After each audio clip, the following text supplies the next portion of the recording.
Well, Angel, thank you so much for helping me with my project. I was wondering if you could tell us a little bit about yourself. Well, my name's Angel O'Brien, and I live in Portland, Oregon. I'm a fine art photographer. Um, I almost entirely use film photography, and I make all of my photographs in the darkroom using um, historical processes, so the same types of prints that they made 100 years ago. Oh, wow. I did Yeah. a little photography in college. We used like 35 millimeter, and I had to Mhm. develop the film in a dark room and do the projection onto the paper and then develop the paper. But how Yeah. does that differ from uh, the processes 100 years ago? Well, so almost for sure what you did was the silver gelatin process, where the emulsion is the light sensitive chemicals that sit on the paper that actually make the photograph. So silver gelatin is a process where you buy the paper with the emulsion already on it. Okay. The although of course you can make your own emulsion at home for silver gelatin and coat your own paper, but kids in high school that are learning photography 101, and probably most photographers just use the silver gelatin paper that you can buy from the camera store. So with the processes that I use, the two main ones that I do are platinum palladium and gum bichromate. And so with both of those, I mix the chemicals to make the emulsion in my darkroom, and then I coat the paper, I let the emulsion dry, and then I expose the paper with the emulsion, with a negative over it, uh, and then I develop it and have a photograph. So, what are some of your favorite things to take pictures of and make prints of? Um, well, most of what I do are would probably be described as surrealistic collages that are self-portraits. Um, a lot of times what I'll do is I'll go on a trip and I'll travel somewhere and explore the city and take pictures of buildings and trees and random things that I find on the street, and then take photos of myself as well, and I digitally collage those together, and then I will make a digital negative, which is the same size. So the negative is the same size as the print that I'm going to make. So it can be pretty big. And um, uh, yeah, so I take pictures of, kind of anything and everything that catches my eye, and I put it all together. Yeah. So you use a digital camera then? No, no. So I will shoot the film and develop it, and then I will scan the negatives into my computer, and then use a program on my computer to um, uh, you know cut and paste and blend together to come up with the image. Um, so there's a necessary digital step in my process, but most of the images that I use come from film negatives. And what kind of camera do you use? Is it like a modern camera, or do you use like an older camera? All of the cameras that I use are pretty old. I got a 35 millimeter Pentax Spotmatic F that is from I think the early 70s. I've got a Rolleiflex twin lens camera that is from the 60s. Those are the two that I use the most. I've got a couple of large format Cambos that are probably from the 40s. Yeah. Have you ever done anything with like astronomy or the sky or something like that? Well, when I was in high school, I worked at the Science Museum here in Portland, and I started off working in the Omnimax Theater, but then pretty quickly I was also working in the planetarium, and I wouldn't consider myself an astronomer or very knowledgeable about astronomy, but maybe more so than your average person. And so I worked there for 5 years, and in the end, I was only working in the planetarium, running the planetarium shows, but then at night also the laser light shows. That's pretty neat. But in terms of your passion for photography, the two haven't really come together, or have there been times when you've taken pictures of like the sky or um, the moon or something like Um, that? with photography, there's so many different subjects, and I always kind of figure that I should stick to the things that I'm good at and let other people stick to the things that they're good at. And uh, astronomy photography, star photography has never been something that I felt I was very good at. I've definitely, I've definitely tried to make the star shots where the stars are going around, and I've come up with some that make me happy, but are not. It's kind of more like because it's a reminder of a good experience that I had, as opposed to, oh, look at this amazing shot that, everybody would want to see. Um, so I don't really, I mean, really like to take good pictures of the moon and stars. You need really big lenses, and that's not the kind of photography that I do. I think maybe the thing that I've done that could be considered the closest to astronomy photography was, gosh, was that 4 or 5 years ago when we had that big eclipse? Mhm. And I went and stayed out in Willamina, Oregon, which is a couple of hours outside of Portland. And at my friend's farm, they had 100%. I can't think of what it's called, but the sun and the moon were 100% covered, or the moon was covering the sun 100%.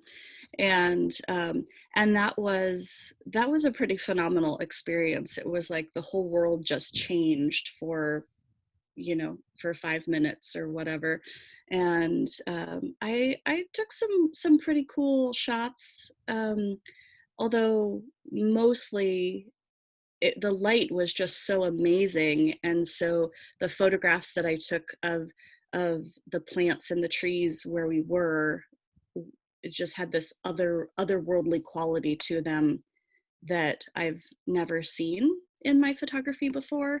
I did take some photos of the moon and the sun, but again, I don't really have the big lenses that you need to take the amazing moon shots that people take. So Yeah, I heard from other people who've been there with the total eclipse that like right when it happens, like it becomes so quiet, like all the animals are quiet, it's just like complete stillness. Was that what you saw too? yeah, yeah, it was. I've never um, I've well, no, so I grew up in Hawaii, and we had I think I was 11 maybe, or 9, when we did have a total eclipse there, and they did the whole thing with like a bucket of sand, and then they had something that you could like look at the eclipse in the bucket of sand or something like that.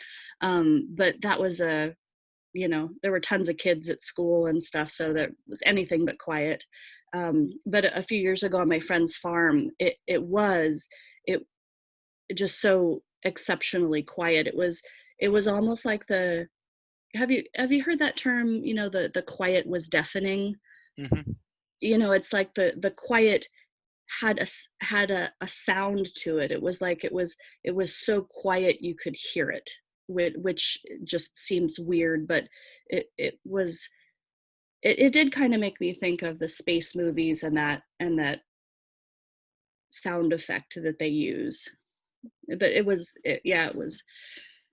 I would love to experience that again because I would kind of know going into it, so I would be able to experience it more so than being so caught off guard by it and I was not knowing at all what to expect, and so I was sort of in shock and surprised the whole time that it was happening.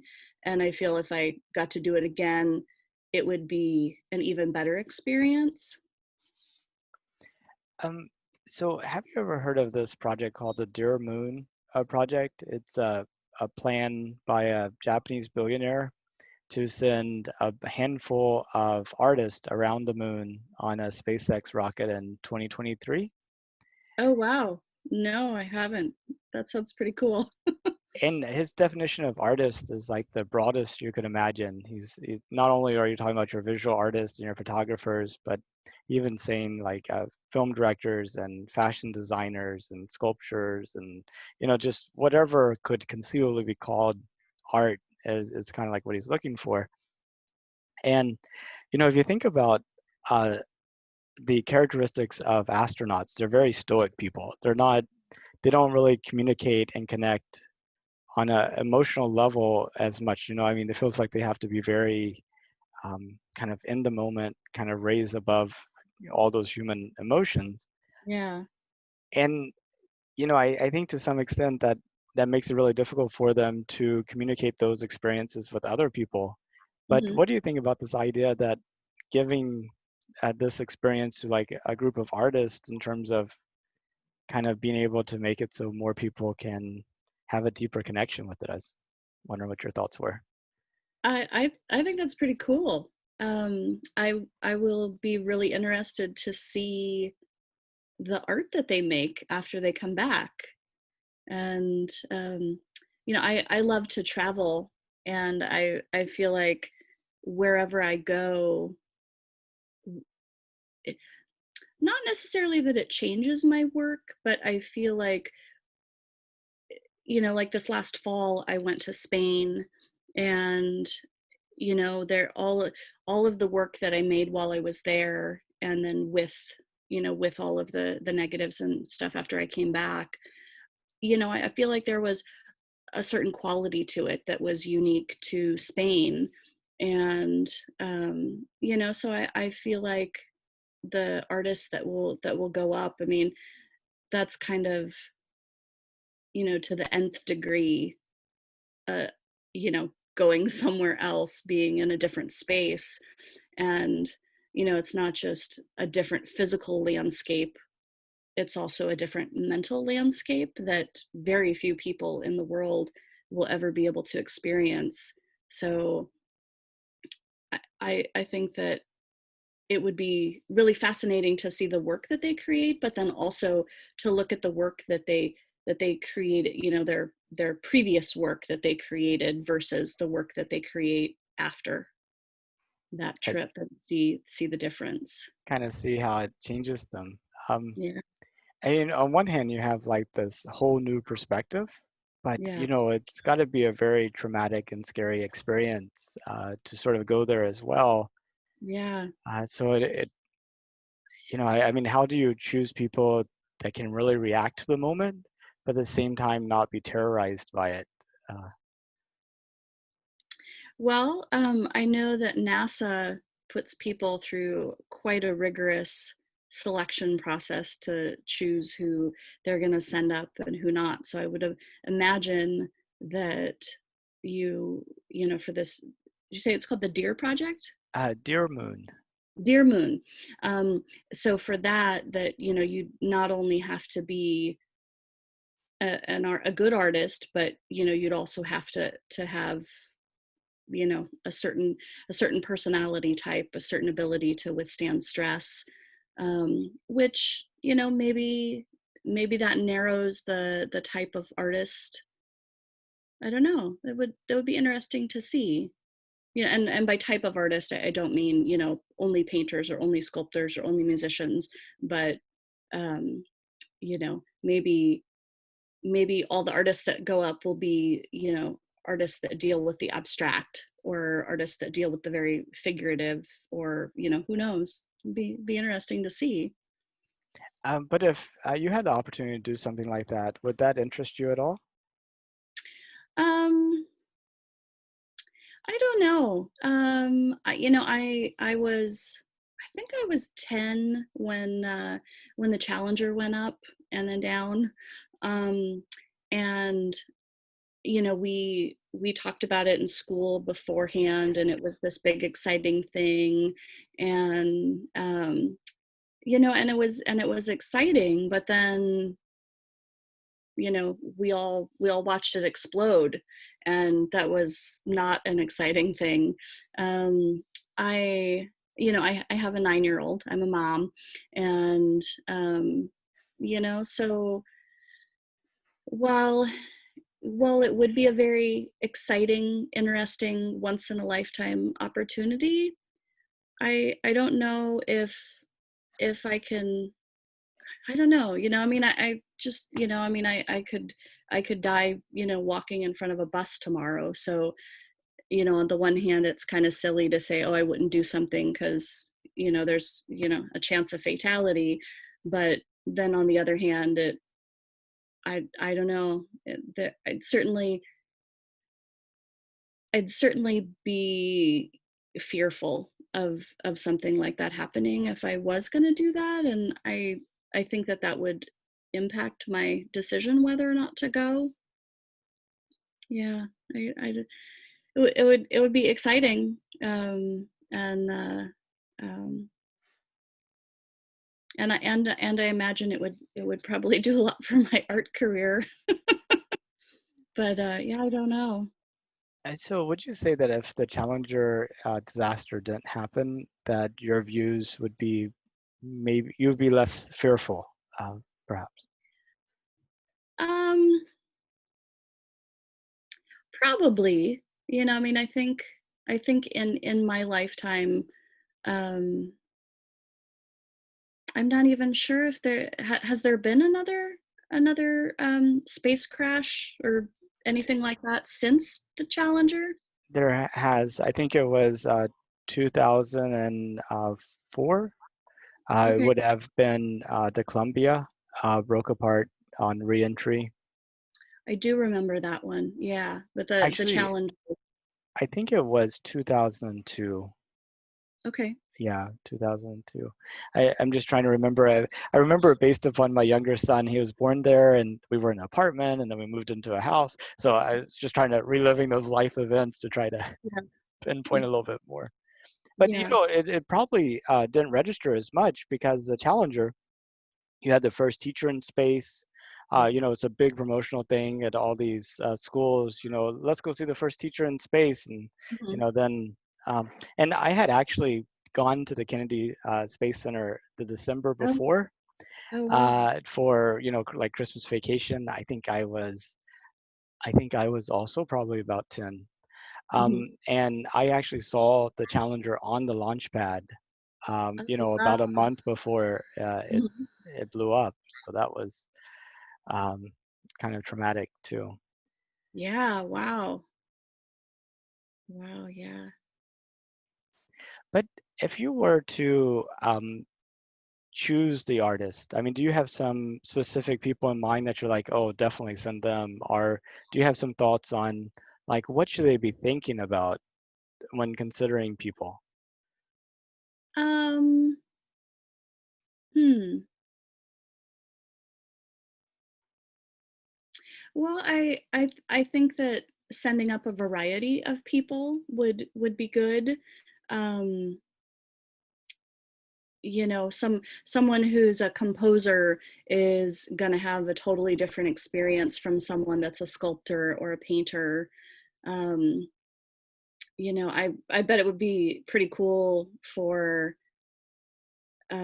you know, a filmmaker, somebody that makes movies, to, you know, kind of make an artsy documentary of the experience, and to see the other artists' experience of being up there. I think that would be pretty fabulous. Um, um, you know, and of course, you know, it would be good to have, you know, men and women, um, and, you know, people from all over the world, you know, as opposed to, you know, just people from Japan or just people from the US or whatever. It would be nice to have a variety of people there. Um, Yeah, definitely. I mean, especially whenever you consider you really want the full world's population to be the audience, it might be a little easier to kind of communicate with inside of a culture that you're familiar with, as opposed to trying to bridge culture and languages and yeah, metaphors.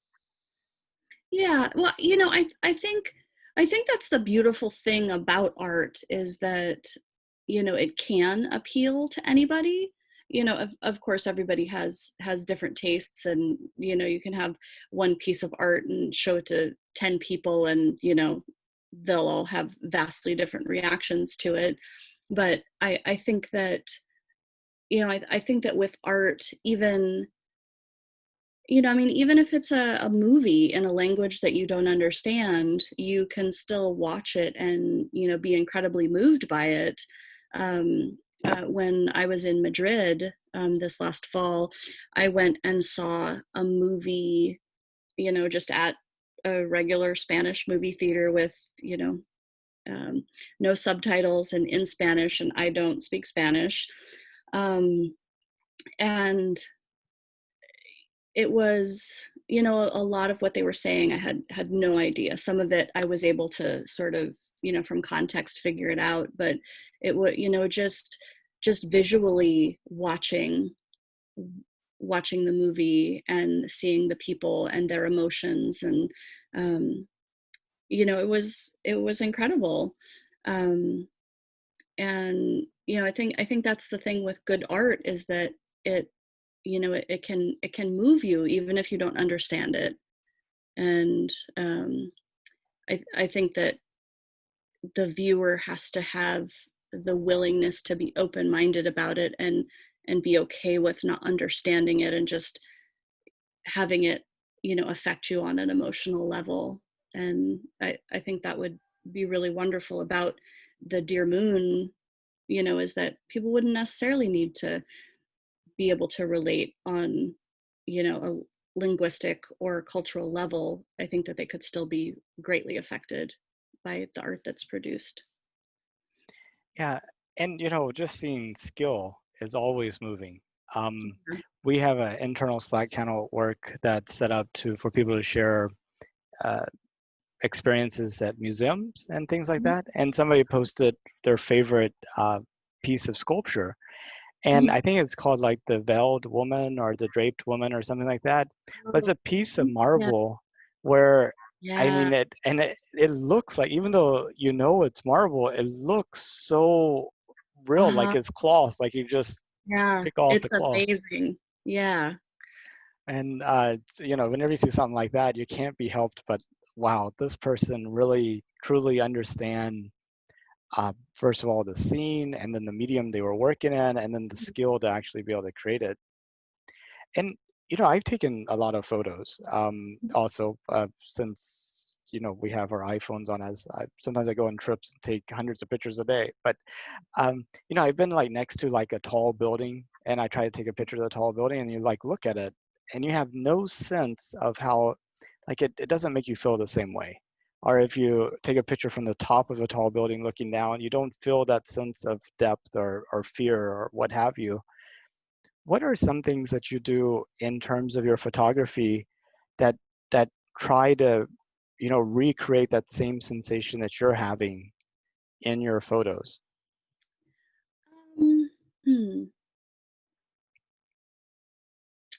So I, I, I, I, I don't think that I ever really try to make my photographs give the viewer the visual experience of being there.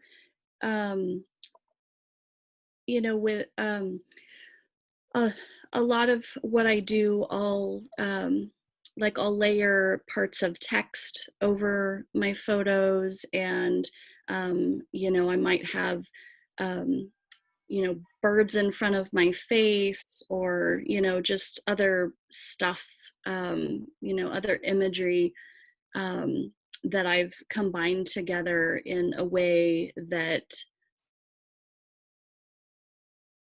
represents my, sort of my emotional intellectual experience of being in a place, more so than the visual experience of being in a place. Does that make sense?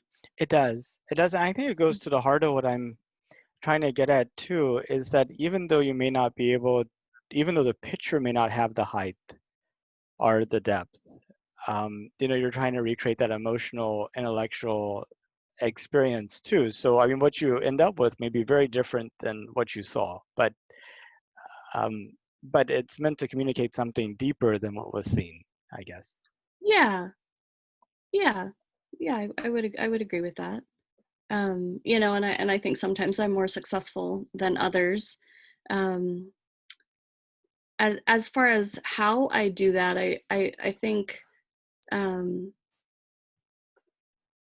I feel like my work is so intuitive that I just kind of do it, and I always have a hard time explaining to people, how I do what I do. I mean, I can tell you, step by step. Oh, that physically this is what I do, or the steps that I take on my computer to put the images together, but the sort of the why, or the motivation behind why I use this image as opposed to that image, I I don't really have a good answer for that.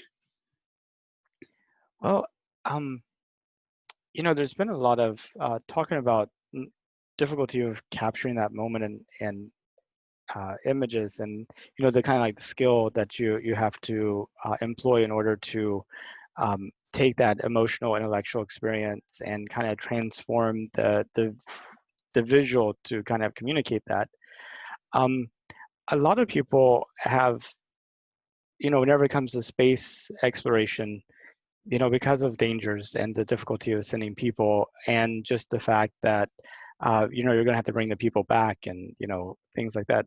There's oftentimes been a struggle between robotic missions versus crewed missions, Mhm. with the idea that robots, well, if you lose them, so what? You go build another one.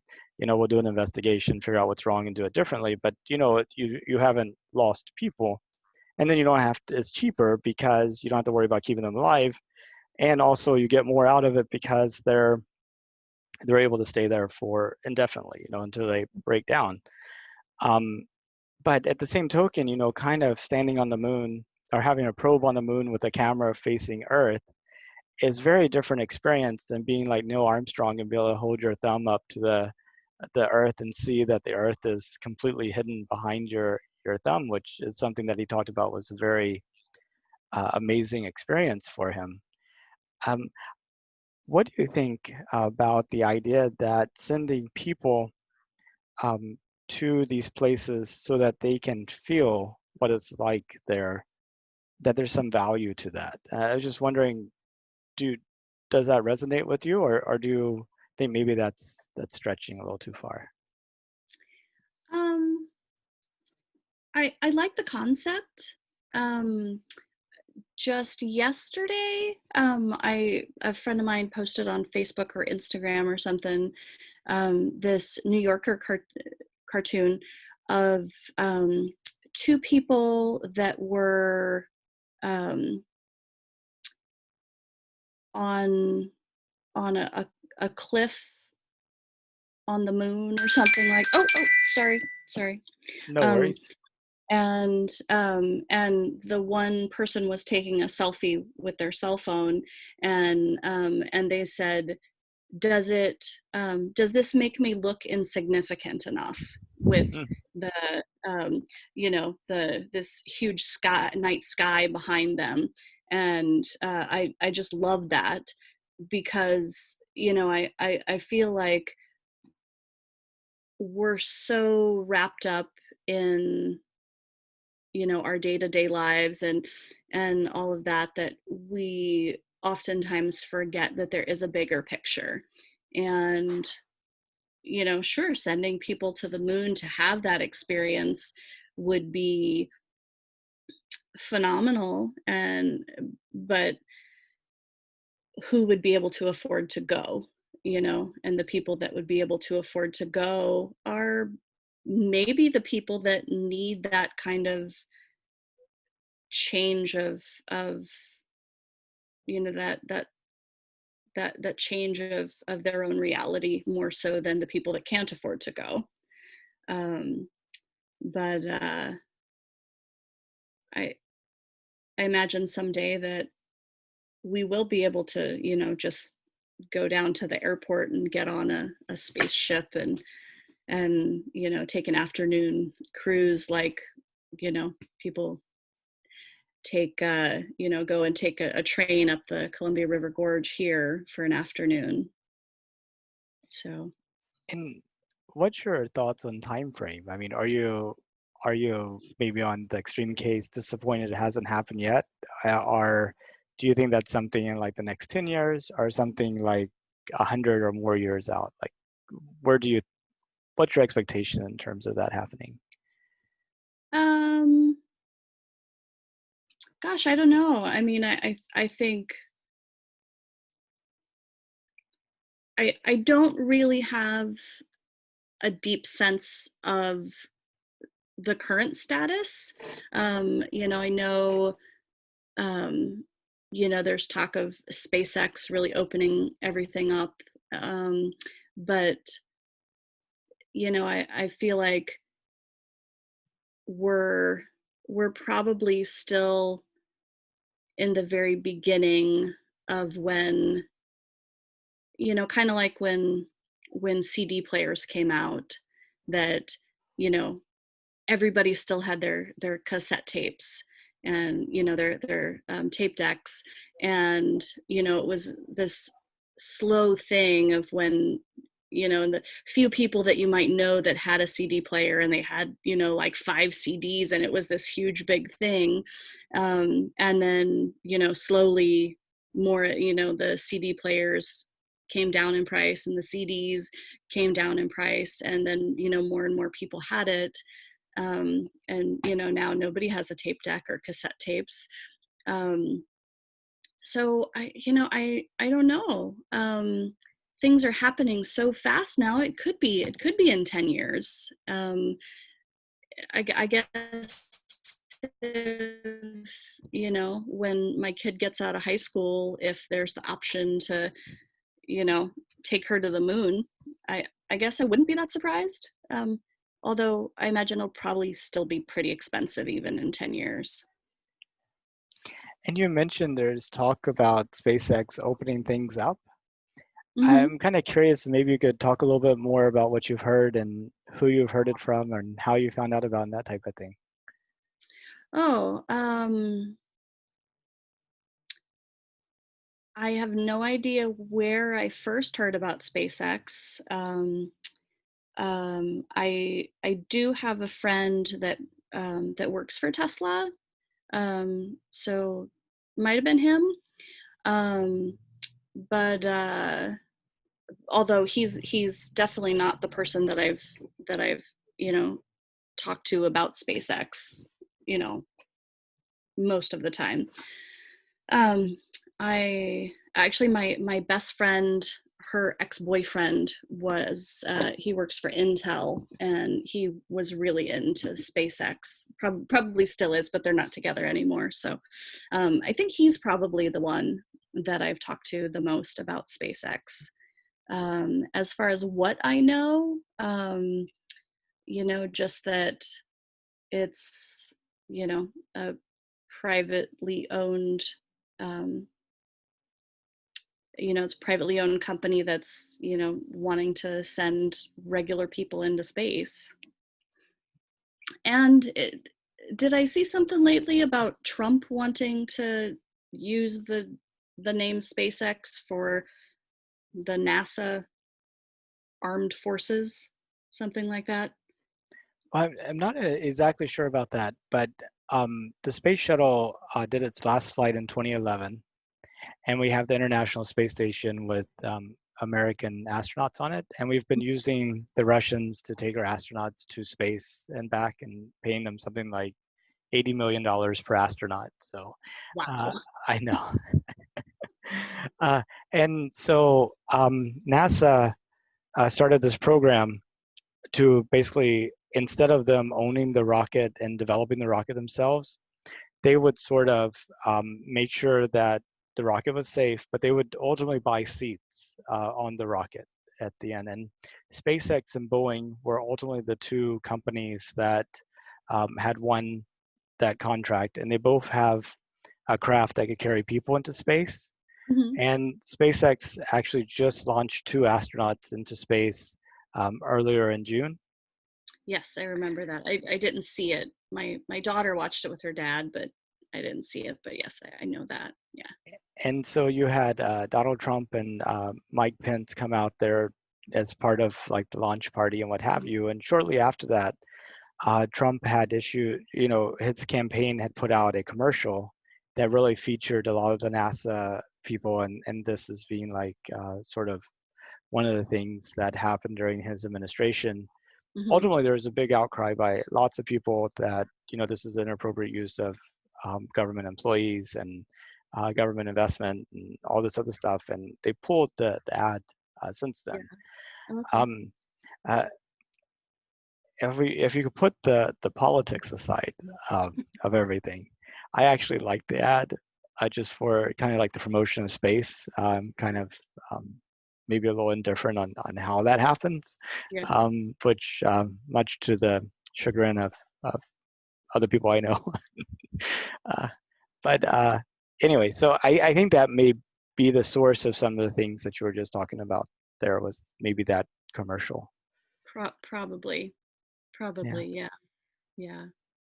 Mhm. But what's interesting is you and I could actually buy a, a ride into space on this rocket. It's like $55 million a seat. Talking about being really expensive, but I mean, at least there's a number, right? I mean, Yeah. like Yeah. before this happened, there wasn't even a number.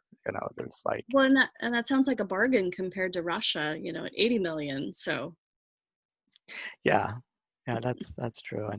Um, and Boeing is actually charging 85 million for seats on theirs, so that's kind of that's a whole another thing. There's this big got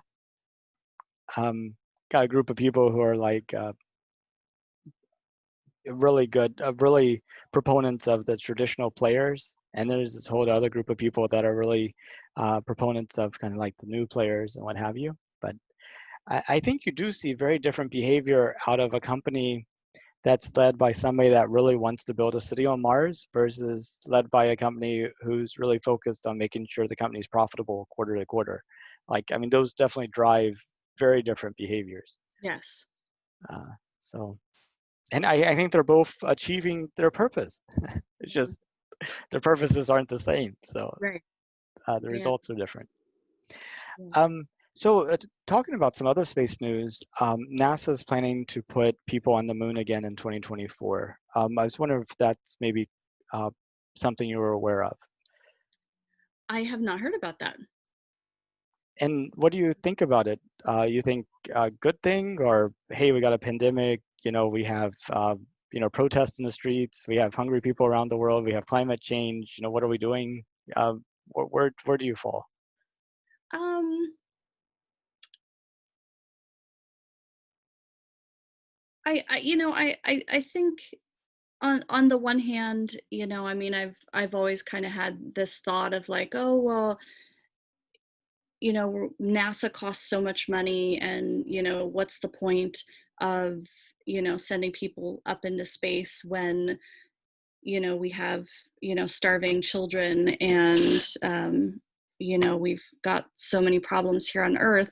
But um, I I mean, with um, like with the pandemic, and all of the Black Lives Matter protesting that's happening now, those are both very important things for entirely different reasons. But you know I I'm not I'm not stopping making my art because I want to support the Black Lives Matter protests and movement.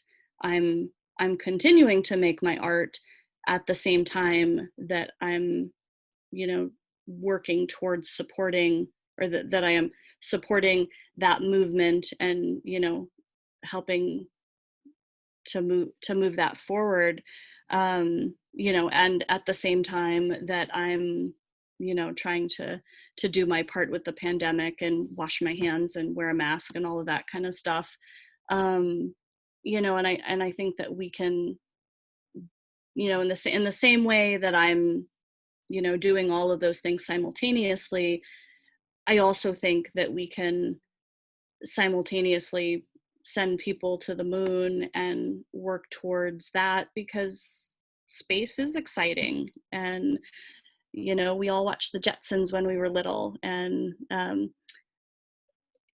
so I don't think that there's a reason why we can't do both, though I do think that government spending is pretty absurd in a lot of places. I think the defense budget is pretty incredible and should be spent on more important things than killing people.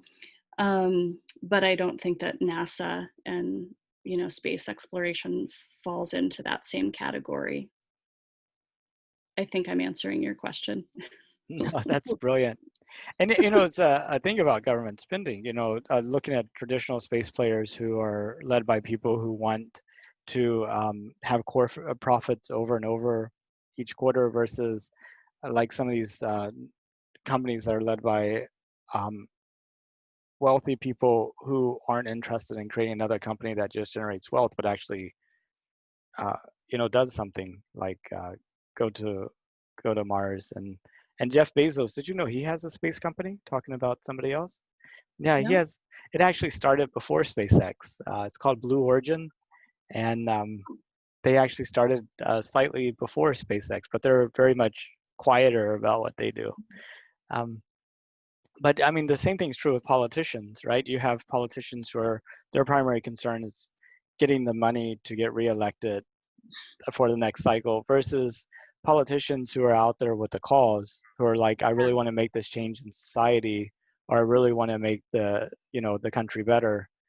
I mean, you really see there's that dynamic too. It's um, and I think a lot of these people who get the money to run end up having to get that money by spending government money, um, kind of indirectly, either getting particular businesses situated in their district, or um, various types of things. It's kind of hard to imagine how we could create it some way that would avoid that. Yeah. Yeah. I mean, if you're a first time candidate, and you're not actually in office, that you know that that gives you the ability to kind of do everything you're doing without it impacting your job as being a politician. But then once you get elected and you're a senator or a congressman or whatever, then in order to get reelected, you have to be working towards that while you're doing your job. And I think that it probably makes it pretty difficult to not not create conflicts of interest and to do things that maybe you shouldn't be doing. I mean, it's certainly possible, but I think that with the system that we have set up, I think it's geared towards politicians doing things they shouldn't be doing to get money that maybe they shouldn't be getting so that they can run their campaign to stay in office. Yeah. Hmm. Well, do you know the last time we went to the moon? Um, have we ever gone back to the moon? Not since 1972. Oh, we did go back to, well, no, was that the first time we went to the moon? First time is 1969.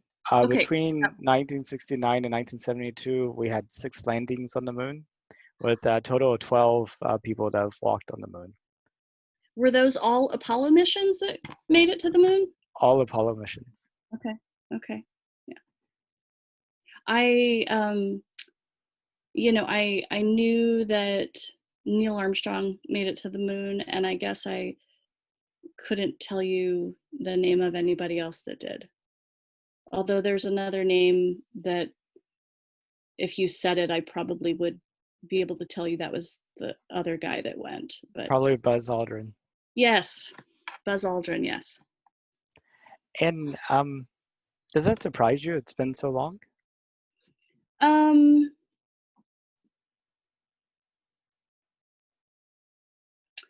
no, because once you've done something, it doesn't have the excitement and the newness of it anymore, and then you want to do other things that are exciting and new. And I guess for NASA, those exciting and new things are, um, I probably couldn't tell you the name of oh, is Voyager one of the ones that they've, no, that's from Star Trek. Well, no, uh, no, actually, Voyager 1 and 2 were launched in like the 1970s.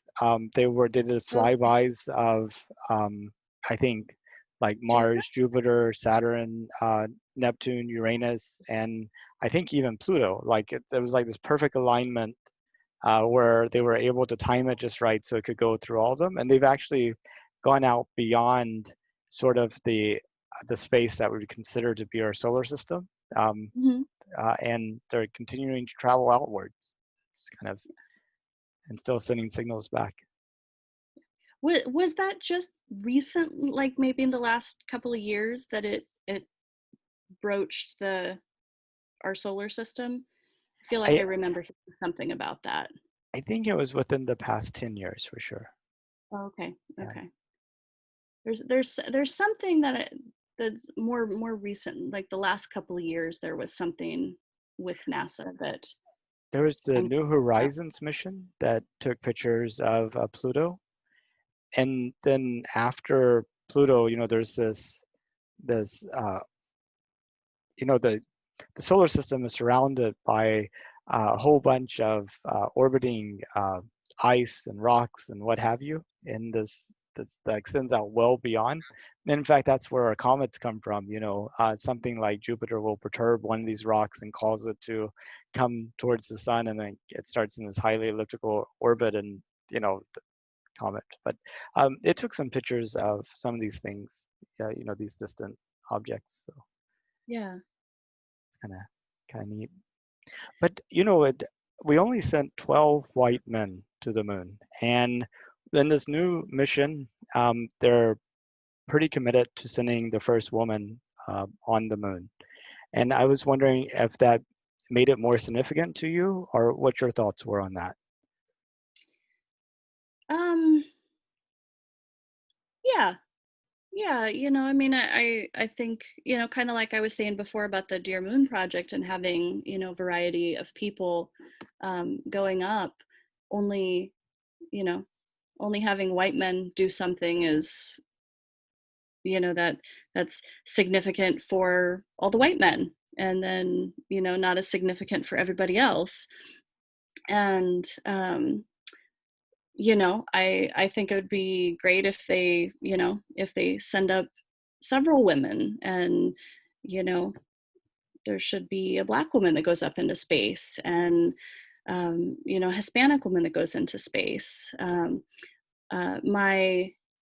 My niece is Hispanic, and my great niece is African American and Native American. Um, and I think it would be fantastic for them to see, astronauts that look like them. And, there's really something to be said for children and all people to be able to see the possibility of themselves doing something by seeing people that look like them doing great things. So, yeah, I mean, if all 12 people that have been on the moon have been white men, then I'd say this time around there shouldn't be any white men that go on the moon. Awesome. I was kind of hoping to go, but I guess maybe not.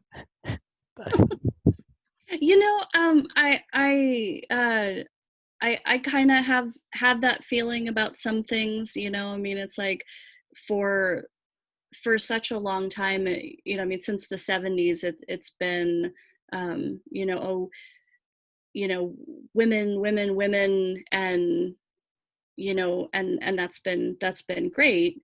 And now, it feels like just being a woman isn't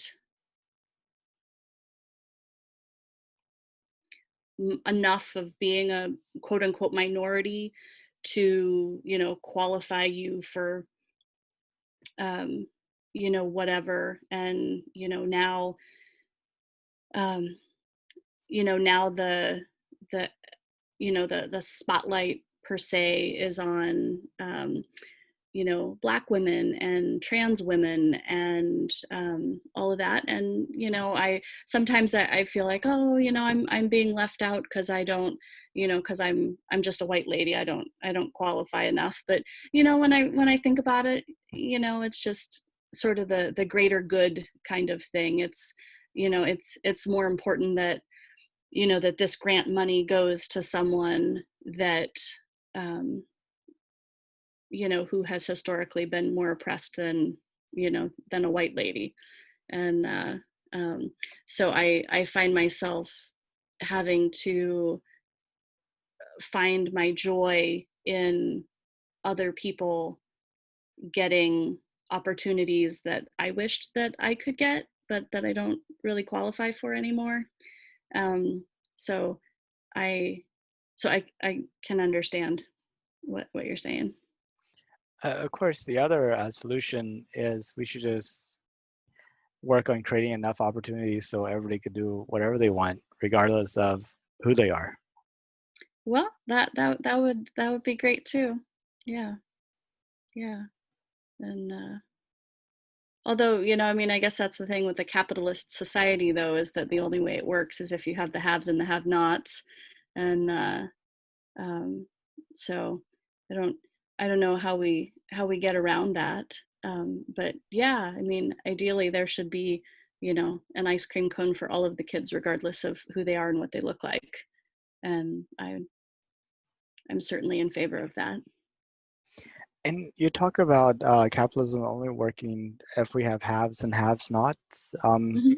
Can you maybe talk a little bit more about that? Um, if everybody was self-sufficient, would you see our economy breaking down? I mean, like what do you think would happen? Um,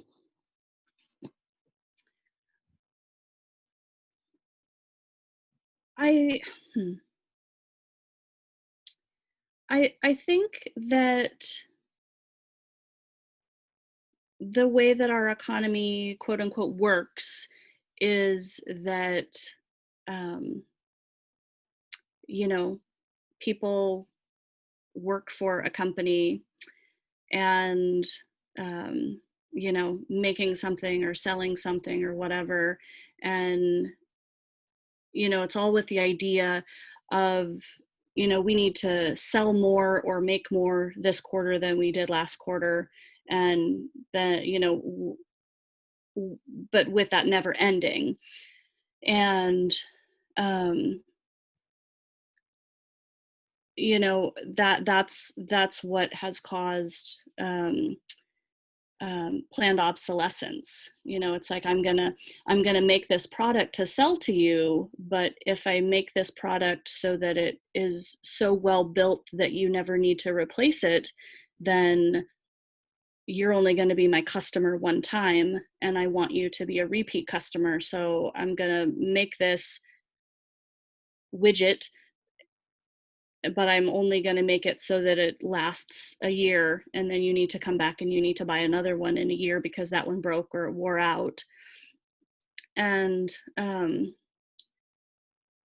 I think that there's a lot of rigidity in that concept, and I think that um, you know, if there was more flexibility in the business mindset of, you know, it's like, well, yeah, let's make a product and make it as good as it possibly can be made, and have it be made so that it is repairable when something happens to it.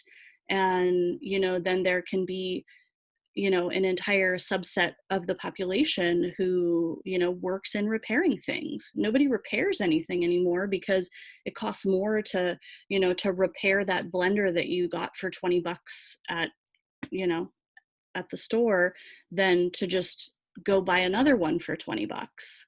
And you know, so then it just winds up in the landfill. And I guess if we turn enough of the planet into landfill, then we'll definitely need to go live on the moon.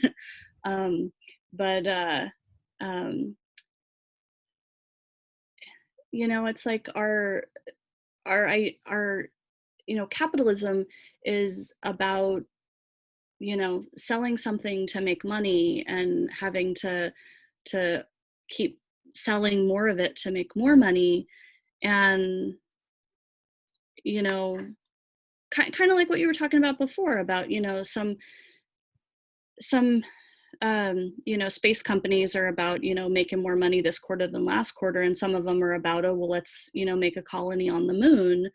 And I feel like capitalism is about making more money this quarter than we did last quarter, and you know, this continual growth of income, as opposed to what's the goal, what can we do that's going to make the world or life or, you know, this corner better for people.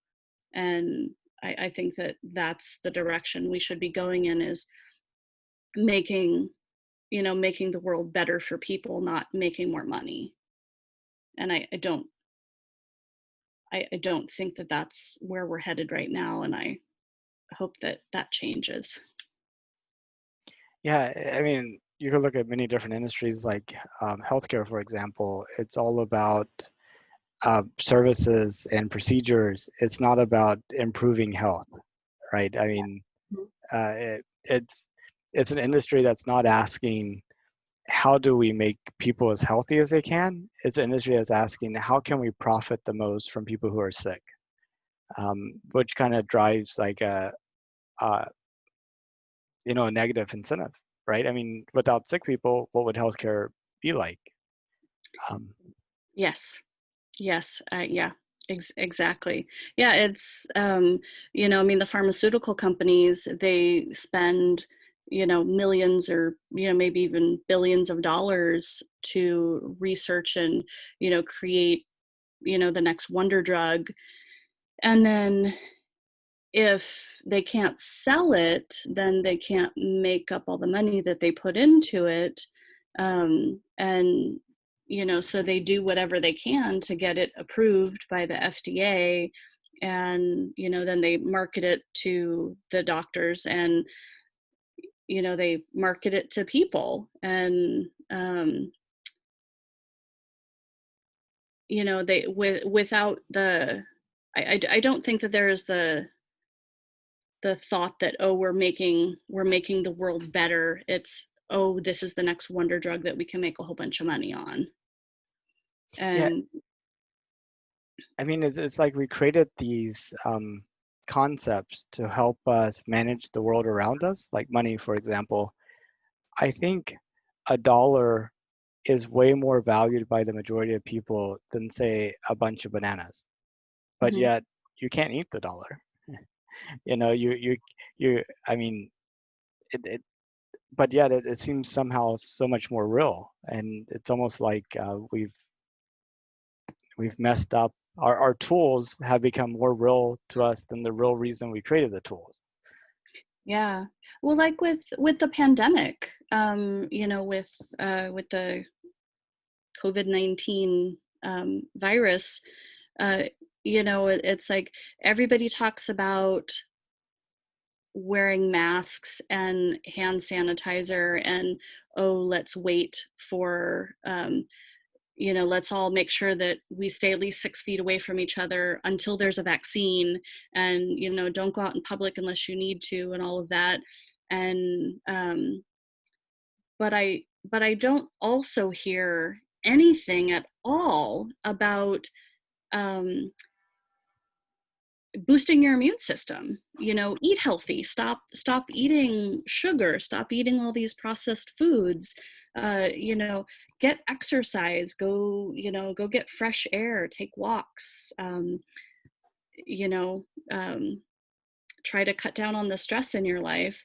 And those are all things that, I mean, there's certainly a segment of the population that already has pre-existing health problems, or maybe they're older, that that is probably far more susceptible to getting this virus.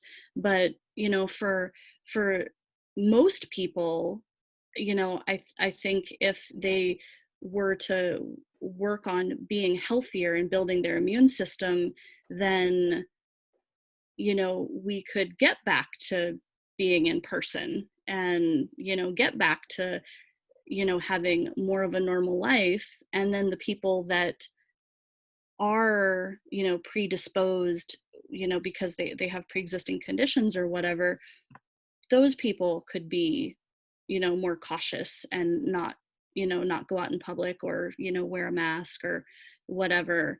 It But you can't, you don't, these companies aren't going to make a whole lot of money on promoting the idea of, eat more oranges, eat more broccoli, go for a walk, Eat less um, sugar.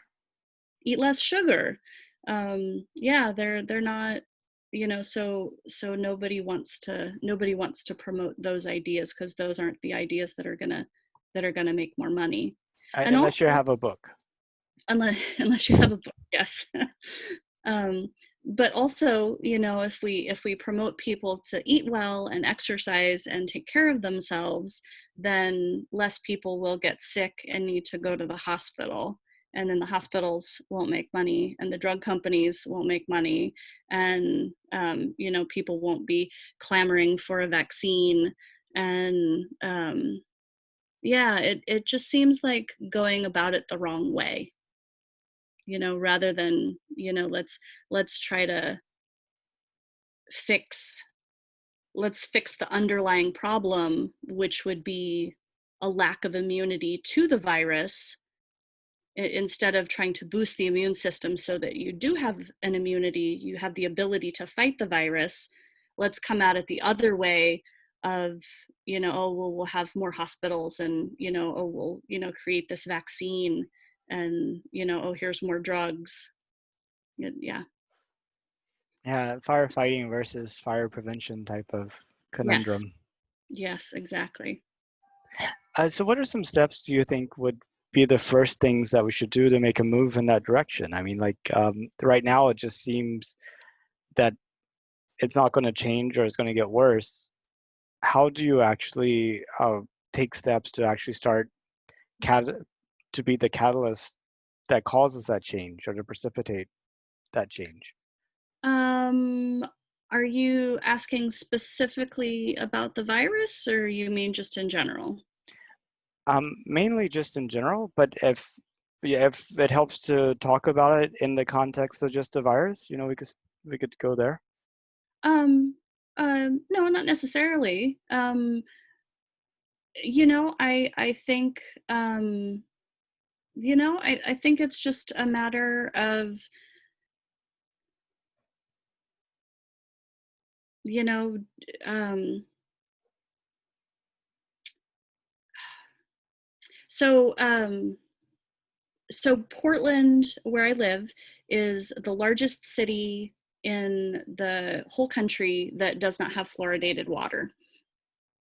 And 7 years ago, there was this huge push to start to fluoridate the water in Portland.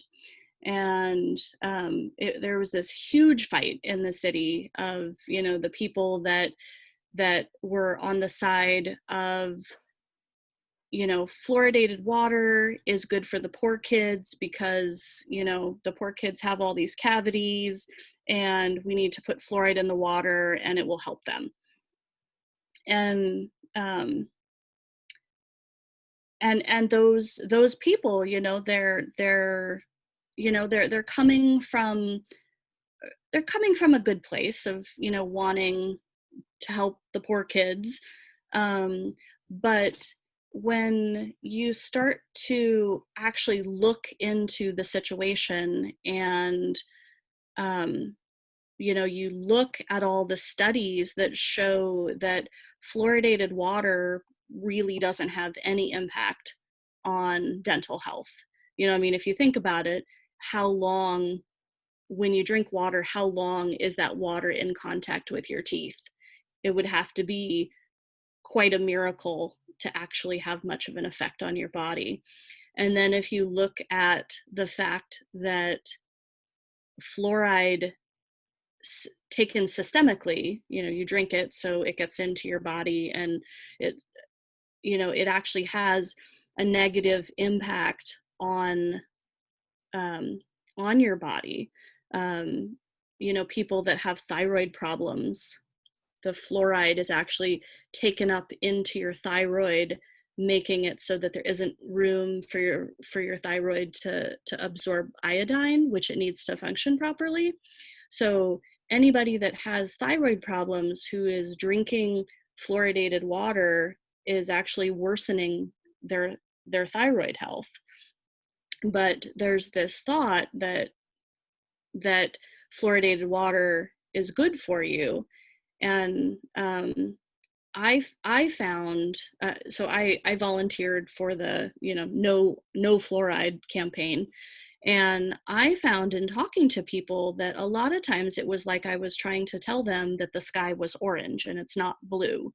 And, you know, it's just, it's such a deeply held belief that you try to tell them that, oh no, that's not right. They, they're not, it's like they don't even know how to process it. Um, but then, you know, I had friends who came to me at, you know, and would say, thank you so much for, you know, for telling me about this over and over and over again, because, you know, I started to look into it, and you're right, and I'm voting against fluoride. And in the end, when it came to a vote, it was voted down. I think 59% were against it and 41% were in favor of it. And we don't have fluoride in our water. Um,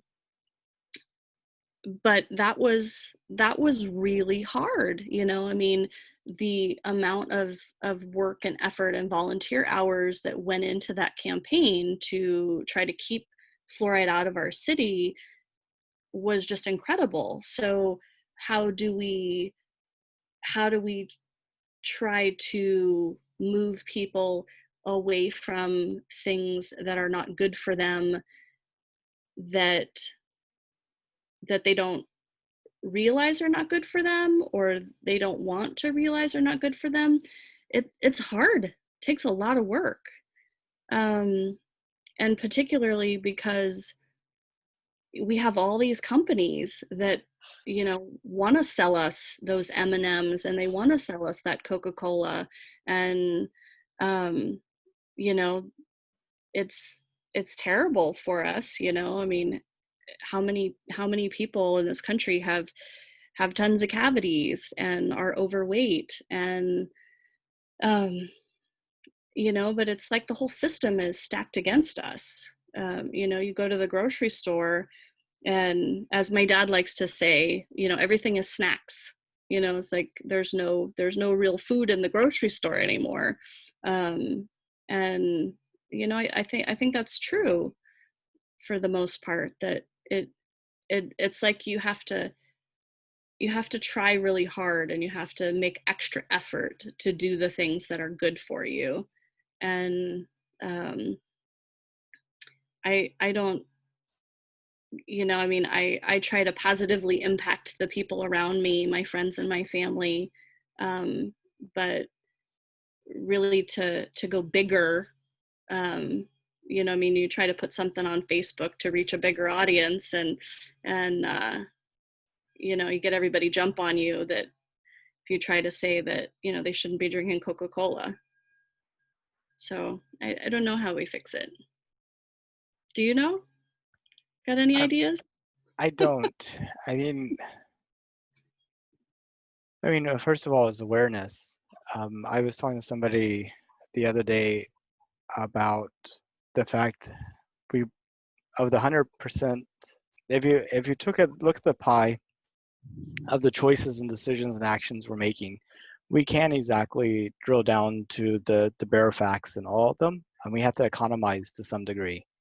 And in fact, if we look at the choices we're able to really contemplate, it may be as small as like 1% of our choices. I mean, everything else might be relied upon how it's been done, how we've been doing it, how we've been taught, what society says, and what have you. Um, and because if you try to do that with every choice, I mean, there's only a limited amount of time and energy and what have you. So I guess the first step is awareness. You're doing this not because it makes the most sense. You're doing it because you don't know better, and that's fine because you may not know better here, but you need to choose some place to know better and to investigate that, and then maybe over time. But I mean, I think that the key thing is why do people think fluoride in water is good for you? I mean, nobody's probably done any studies. Nobody probably has direct knowledge of it, right? I mean, it's just like like you said, this thing that shouldn't be emotional at all. I mean, it's like either it helps you or it doesn't, right? I mean, and it should be a pretty easy test, right? You take 1,000 random people and you say, hey, you're going to get fluoride in your water, and you're not, and then you look at the consequences. I mean, how difficult is it to do that study? And then you look at it and you're like, huh, that's interesting. Um, there's no difference between the two, or there's no difference between two, and this group has these other health issues that aren't in this group, or there is a difference between the two, and it really does help. I mean, uh, we don't. I don't think we think about answering questions like that in that way normally. I think most people are like, well, what does the internet say, and who says what, and what have you? How do you find out what's real? And I think that's one problem we run into right now is um, it's almost at the point where anybody can choose their own reality, uh, and you don't actually have to get down to the real. Um, so um, I guess kind of depressingly, maybe I've arrived at the thing it may not be possible to take care of here. But one thing is, we could create a city on Mars, and we can have a filter of what type of people we're going to let in there.